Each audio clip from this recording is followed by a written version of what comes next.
Salam aleyküm, hoş gördük. Sabahınız hayır olsun. Allah rahmet eləsin. Mekanınız cennet olsun. Yeriniz behişt olsun.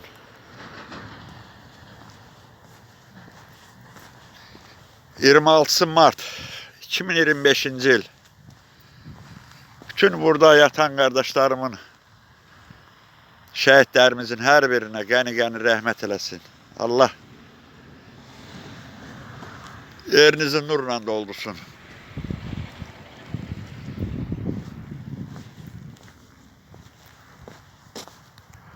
Mekanınız cennet olsun.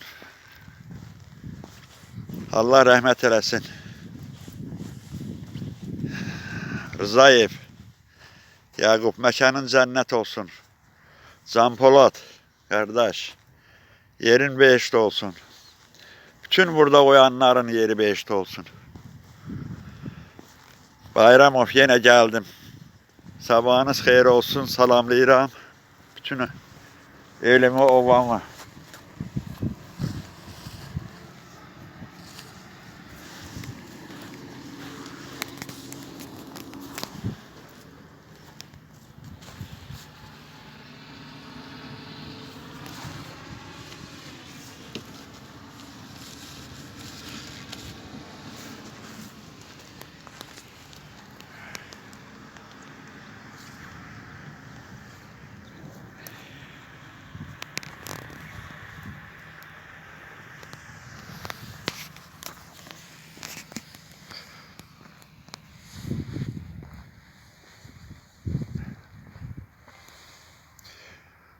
Allah rahmet eləsin bütün şəhidlərimizə, qazilərimizə Allah'tan can sağlığı.